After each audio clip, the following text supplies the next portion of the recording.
नमस्कार, good news Bharat के YouTube channel में आप सभी दर्शकों का स्वागत है। मैं हूं संजीव कुमार शर्मा और आइए देखते हैं आजमगढ़ की कुछ खबरें फटाफट अंदाज में।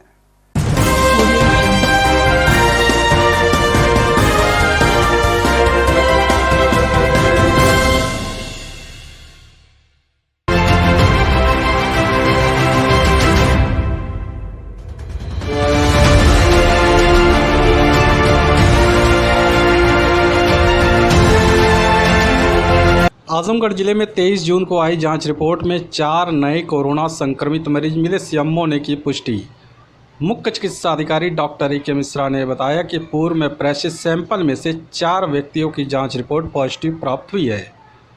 मुख्य चिकित्सा अधिकारी डॉक्टर ए के मिश्रा ने बताया कि जिले में अब तक कुल 17,835 कोरोना पॉजिटिव मरीज पाए गए हैं। वर्तमान समय में 47 सक्रिय मरीज हैं। 17,563 मरीज स्वस्थ होकर डिस्चार्ज किए जा चुके हैं, तो वहीं 225 मरीजों की अब तक मौत हो चुकी है। आजमगढ़ जिले के महनाजपुर थाना क्षेत्र की रहने वाली महिला ने छेड़खानी का लगाया आरोप, एसपी से कार्रवाई की मांग की। पुलिस अधीक्षक कार्यालय पहुंची महनाजपुर थाना क्षेत्र के गांव की रहने वाली महिला ने गांव के एक व्यक्ति पर छेड़खानी करने व जान माल की धमकी देने का आरोप लगाया। महिला ने बताया कि बीते 15 जून को वह शौच के लिए जा रही थी कि गांव के रहने वाले दबंग प्रवृत्ति का व्यक्ति उसे रास्ते में रोककर छेड़खानी करने लगा। जब उसने शोर मचाया तो परिवार के लोग इकट्ठा हुए तो आरोपी जान माल की धमकी देते हुए फरार हो गया। इस बात की शिकायत मुकामी थाने पर की गई, लेकिन पुलिस ने कोई कार्रवाई नहीं किया। पीड़ित महिला ने एसपी को शिकायती प्रार्थना पत्र देकर आरोपी के खिलाफ कार्रवाई किए जाने की मांग की है। सर कल 8 बजे रात को खेती हो रही तो वहाँ पे घमसा नाड़ का लड़का रहा, वो हमारे संगे छेड़छानी कैले के बाद हमसे हाथापाई करे लगा। फिर हमार आवाज़ चिल्लैली जोर से, हमार आवाज़ सुन लेना हमारे देवर दोनों जने सुनने के बाद पहुँचे ना वहाँ पे लोग।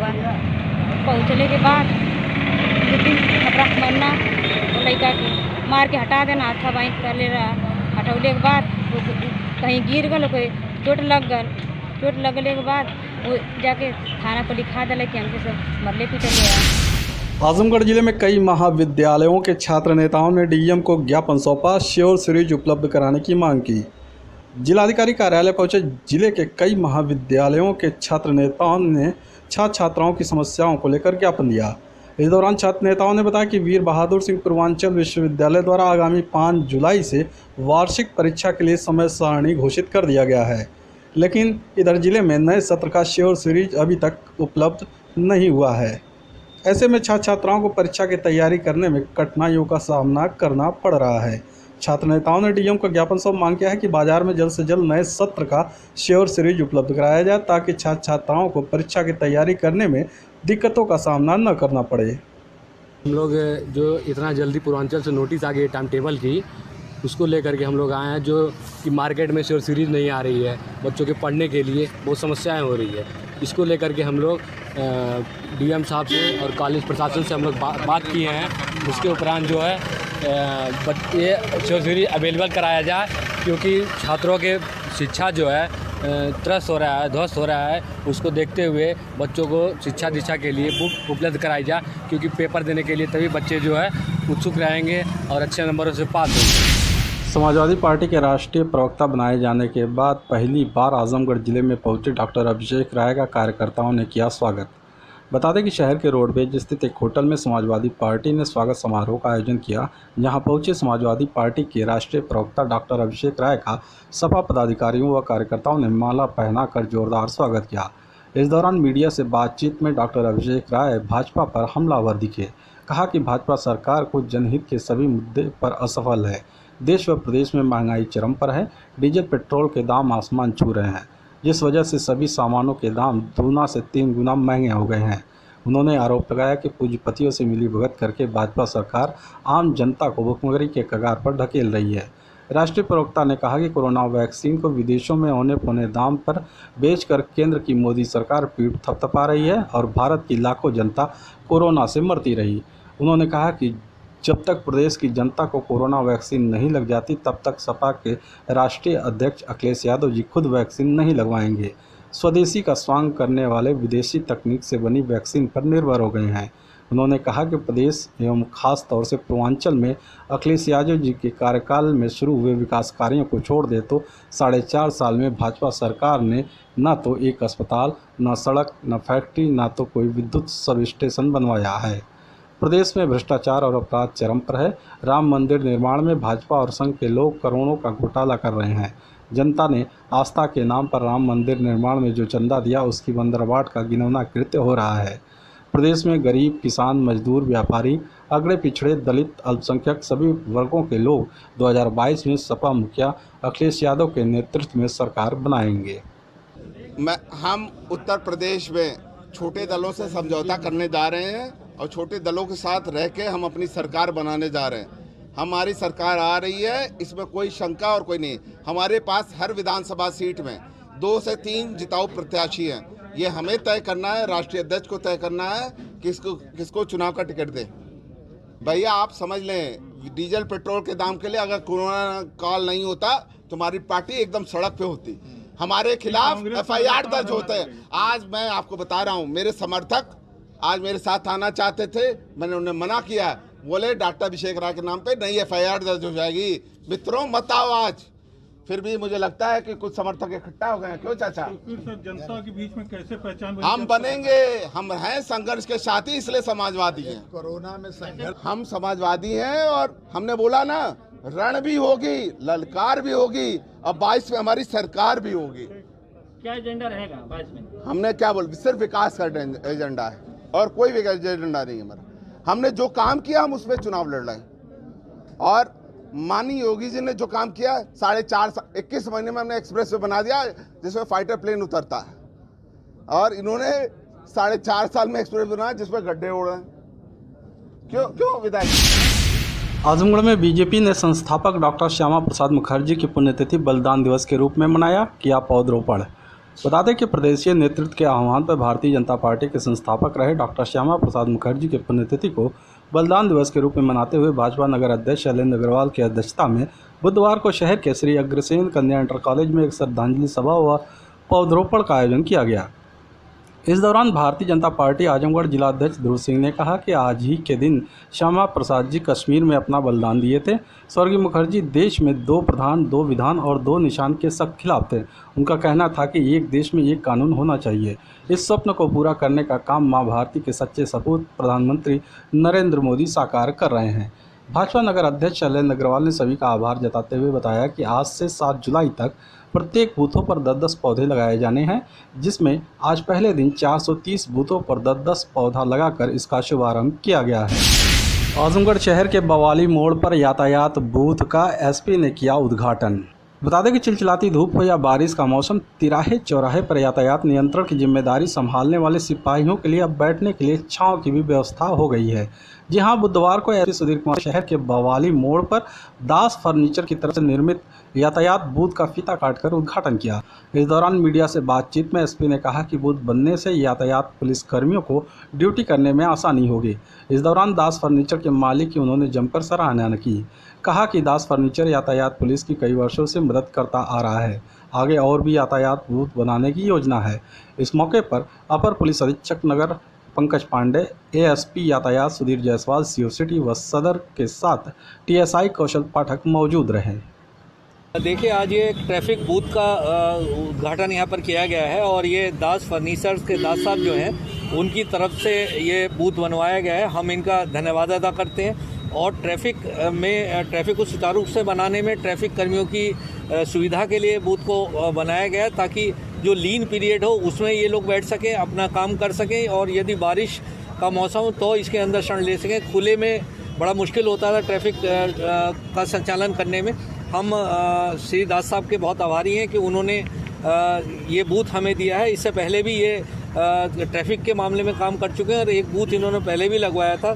लगातार ये 10 वर्षों से लगभग ट्रैफिक को सुचारू रूप से चलाने में सहयोग करते रहे। हम इनके पुनः आभार व्यक्त करते हुए आशा करेंगे तो इससे निश्चित रूप से जो हमारे ट्रैफिक कर्मी हैं वो उनका स्वास्थ्य ठीक रहेगा, उन्हें सुविधा मिलेगी और अच्छे ढंग से ट्रैफिक को संचालित करेंगे। खबरों में हो चला है एक छोटे से ब्रेक का। मिलते हैं ब्रेक के बाद। आप देखते रहिए गुड न्यूज़ भारत।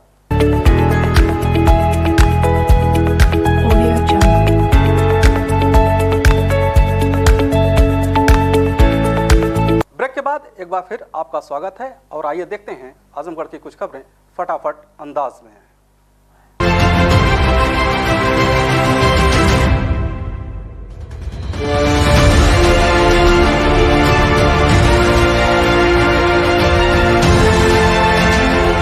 आजमगढ़ जिले के रेलवे स्टेशन कार्यालय पर ऑटो चालकों ने बैठक कर सरकार पर भेदभाव करने का लगाया आरोप, नए परमिट बनाए जाने की मांग उठाई। बता दें कि उत्तर प्रदेश ऑटो रिक्शा चालक समिति की बैठक रेलवे स्टेशन स्थित कार्यालय पर आयोजित की गई, जहां प्रदेश अध्यक्ष कृपाशंकर पाठक ने ऑटो चालकों के पक्ष में हुंकार भरते हुए कहा कि पूरे प्रदेश में ऑटो चालकों की परेशानियां बढ़ गई हैं, शासन प्रशासन उन्हें किसी प्रकार की मदद नहीं मिल रही है। उन्होंने कहा कि कोरोना महामारी के चलते ऑटो नहीं चलने से चालक का परिवार भूखमरी का शिकार हो गया है। ऐसे में फाइनेंस कंपनियां अपना किस्त भरने के लिए ऑटो चालकों पर दबाव बना रही हैं, जबकि ऑटो चला ही नहीं। ऐसे में सरकार को चाहिए कि वे ऑटो चालकों के फाइनेंस ब्याज को माफ़ कराए। प्रदेश अध्यक्ष ने आरटीओ पर आरोप लगाते हुए कहा कि विभाग नए ऑटो का परमिट नहीं बना रहा है, जबकि कई ऐसे चालक हैं जो अपना कर्ज भरने के लिए दूसरों को ऑटो बेच रहे हैं, उनका भी स्थानांतरण कागज आरटीओ नहीं बना रहा है। उन्होंने सरकार से मांग किया कि जल्द से जल्द ऑटो चालकों की समस्याओं का निदान करें, नहीं तो ऑटो चालक पूरे प्रदेश में आंदोलन करने को बाध्य होंगे, जिसकी पूरी जिम्मेदारी शासन प्रशासन की होगी।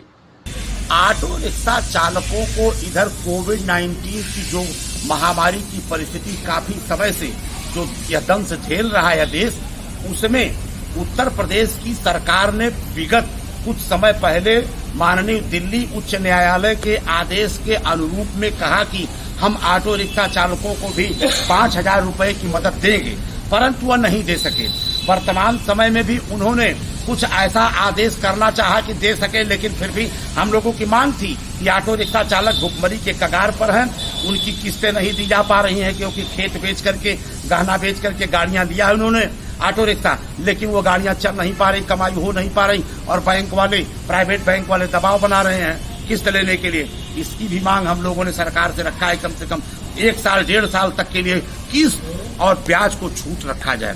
दूसरी तरफ हम इन मजदूरों के साथ इतना बड़ा अन्याय हो रहा है कि इनकी डीजल गाड़ी चल सकती है, इनकी रेलवे के गाड़ियों में ओवरलोडिंग हो सकती है, इनकी बसों में ओवरलोडिंग हो सकती है, हमारे लिए कानून बताया जाता है। आरटीओ ऑफिस में संभागीय परिवहन अधिकारी अब यह कह रहे हैं कि ऑटो रिक्शा, जो डीजल ऑटो रिक्शा है, उसका हम परमिट नहीं बनाएंगे। ज्ञापन देने के बाद तिथि तय होगी, उस पर आंदोलन होगा, और उत्तर प्रदेश में भावी राजनीतिक परिदृश्य को देखते हुए कुछ न कुछ हम सभी लोग भी गंभीर निर्णय ले सकते हैं। आजमगढ़ पुलिस लाइन सभागार में गोष्ठी का आयोजन कर साइबर अपराध से निपटने का किया गया मंथन, अधिकारियों ने दिए सुझाव। बता दें कि पुलिस लाइन सभागार में साइबर अपराध को रोकने के लिए पुलिस के अधिकारियों व पेंशनधारकों के साथ एक गोष्ठी का आयोजन किया गया। इस दौरान एसपी सुधीर कुमार सिंह ने अपने संबोधन में अपील किया कि किसी अनजान व्यक्ति को अपना OTP यूजर ID न बताएं। हमारी आपकी यही सावधानी साइबर अपराधियों की कमर तोड़ डालेगी। उन्होंने कहा कि साइबर अपराधियों की नकेल इन दिनों पुलिस ने कस रखी है। एसपी ट्रैफिक सुधीर कुमार जायसवाल ने कहा कि जब तक हम जरूरी जानकारियां किसी को नहीं बताएंगे, बैंक में पड़े हमारे रुपए सुरक्षित रहेंगे। हमारी एक चूक का फ़ायदा उठाकर ही साइबर अपराधी जनता की गाड़ी कमाई को उड़ाने में सफल हो जाते हैं। हालांकि गिरोह से जुड़े शातिर लोग बातों ही बातों में रिमोट एक्सेस ऐप जैसे क्विक सपोर्ट, एनीडेस्क आदि डाउनलोड करने को कहें तो कदापि डाउनलोड ना करें। विभिन्न माध्यमों जैसे SMS, ईमेल, व्हाट्सएप मैसेज आदि पर प्रसारित प्राप्त हो रहे लिंक को न खोलें। आप जिज्ञासावश एक चूक करते हैं और अपनी गाढ़ी कमाई लुटा बैठते हैं। किसी भी कंपनी का कस्टमर केयर नंबर गूगल पर सर्च करके प्रयोग में न लाएं। नंबर प्राप्त करने के लिए उस कंपनी के उपलब्ध कराए गए डॉक्यूमेंट को देखें अथवा केवल आधिकारिक वेबसाइटों पर उपलब्ध नंबर का प्रयोग करें। ATM से पैसे निकालते समय ध्यान रखें कि कोई दूसरा व्यक्ति आपका ATM कार्ड न बदल ले। कई बार धोखे से ATM बदल कर भी रुपए निकाल लेते हैं। अपने मोबाइल को किसी अनजान व्यक्ति को नहीं देना चाहिए। कई बार गलत व्यक्तियों के हाथ में मोबाइल जाने से उसके द्वारा पोर्ट का मैसेज भेजकर पोर्ट आउट नंबर प्राप्त कर लिया जाता है। ऐसे में आपके मोबाइल नंबर की दूसरी सिम प्राप्त कर अवैध ट्रांजैक्शन कर लिए जाते हैं। ऑक्सीजन की कमी को दूर करने के लिए अमिलिया गांव में पौधरोपण हेतु 1250 गड्ढों की मनरेगा मजदूरों द्वारा खुदाई हुई आरंभ। विकासखंड लालगंज के अमिलिया गांव में ग्राम प्रधान अमृता के नेतृत्व में ऑक्सीजन की कमी को दूर करने के लिए पौधरोपण हेतु गड्ढों की खुदाई का काम आरंभ कराया गया है। इससे ग्रामीणों में काफ़ी खुशी है। नवनिर्वाचित ग्राम प्रधान अमृता ने बताया कि प्राथमिक विद्यालय अमिलिया के मैदान में लगभग 450 गड्ढे खोदे जा चुके हैं। आज मंगलवार को तरवा की पोखरी पर डीह बाबा के समीप पौधरोपण के लिए 800 गड्ढे खोदने का लक्ष्य निर्धारित किया गया है। यह गड्ढा खुदाई का कार्य मनरेगा मजदूरों द्वारा कराया जा रहा है ताकि इन्हें गांव में ही रोजगार प्राप्त हो सके और गांव में ऑक्सीजन की कमी न होने पाए। आपको बता दें, ग्रामीणों में इसे लेकर काफ़ी खुशी देखी जा रही है। देवगांव में इलाहाबाद बैंक के नीचे स्वास्थ्य विभाग ने कैंप लगाकर 200 लोगों को लगाया कोरोना का टीका। Lalganj CHC incharge doctor Manoj Kumar के दिशा निर्देश पर क्षेत्र के कई गांव में लगातार टीकाकरण कैंप का आयोजन किया जा रहा है ताकि ज़्यादा से ज़्यादा लोगों का टीकाकरण किया जा सके। इसी क्रम में आज बुधवार को देवगांव में इलाहाबाद बैंक के नीचे स्वास्थ्य विभाग द्वारा टीकाकरण कैंप का आयोजन किया गया। इसमें बड़ी संख्या में पुरुष और महिलाओं ने वहां पहुंचकर टीका लगवाया। सीएचसी के कर्मचारियों ने बताया कि इस टीकाकरण में 200 लोगों का टीकाकरण किया गया, जबकि लोगों की संख्या अधिक होने के चलते शेष लोगों को अगले कैंप में टीका लगाए जाने को कहकर वापस किया गया। इस अवसर पर स्वास्थ्य विभाग के कर्मचारियों सहित अपना ट्रस्ट के सदस्य सुनील कुमार गुप्ता, इरफान अहमद आदि भी उपस्थित रहे। चेवार पैढ़ा गांव में 7 दिवसीय महामृत्युंजय जप मंत्र का 7 ब्राह्मणों द्वारा किया गया समापन। 17 से 23 जून तक 7 दिवसीय महामृत्युंजय जप मंत्र के अंतर्गत 1.25 लाख महाजप का आयोजन चेवार पैढ़ा गांव में पूर्व ब्लॉक प्रमुख के आवास पर आयोजित किया गया। कार्यक्रम को 7 विद्वान ब्राह्मणों के द्वारा आज बुधवार को जप हवन एवं पूजा पाठ करके संपन्न कराया गया।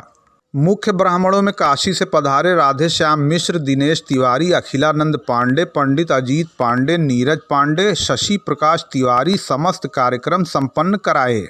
इस मौके पर वाराणसी से आई 11 सदस्य डमरू टीम ने अपनी प्रतिभा का प्रदर्शन किया। मुख्य यजमान पूर्व ब्लॉक प्रमुख लालगंज उद्धव सिंह उर्फ सोनू, उनके पिता कुंवर बहादुर सिंह, माता कुसुम सिंह, पत्नी आकांक्षा सिंह और बच्चे रहे। इस अवसर पर हवन पूजन के उपरांत दर्जनों ब्राह्मणों को भोजन के पश्चात उचित सम्मान देकर विदा किया गया।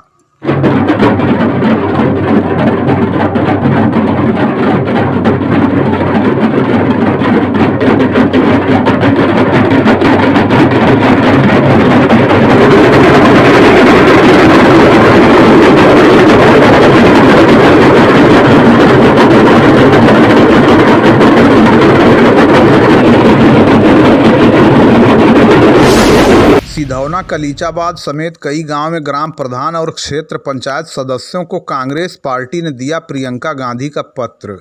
लालगंज कांग्रेस के ब्लॉक अध्यक्ष अहमर वकार के नेतृत्व में कांग्रेसियों ने तहसील क्षेत्र के मराहती, रामचंद्रपुर, सिधौना, कलीचाबाद गांव में जाकर ग्राम प्रधान और क्षेत्र पंचायत सदस्यों को प्रियंका गांधी का देशवासियों के नाम संबोधित एक पत्र वितरित किया। इस अवसर पर ब्लॉक अध्यक्ष अहमर वकार ने कहा, यह पत्र इसलिए दिया जा रहा है ताकि लोग वर्तमान परिस्थिति से अवगत हो सकें।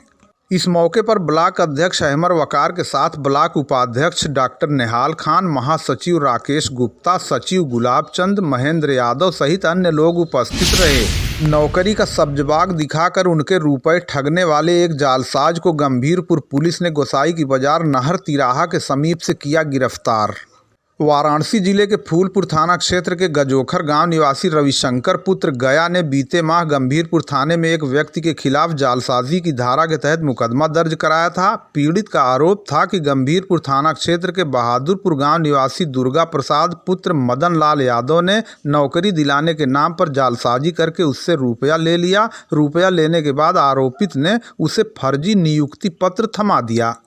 जब उसे नौकरी नहीं मिली तो ठगी का एहसास हुआ। गंभीरपुर थाना की पुलिस ने पीड़ित की तहरीर पर मुकदमा दर्ज करके आरोपित की तलाश शुरू कर दी थी। गंभीरपुर थाना के सब इंस्पेक्टर अमरनाथ यादव ने बुधवार की सुबह गोसाई की बाजार नहर तिराहा के समीप से फरार चल रहे उक्त आरोपित को गिरफ्तार कर लिया।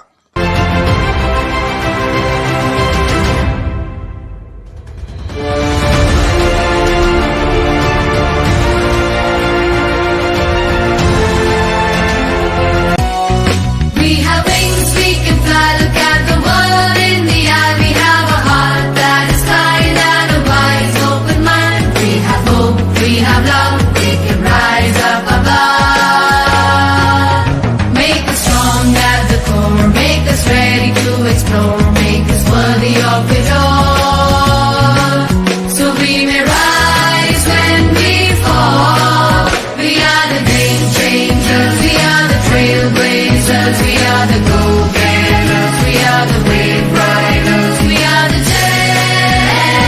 Jaipurians, we are the Jaipurians, we are the Jai. We have wings.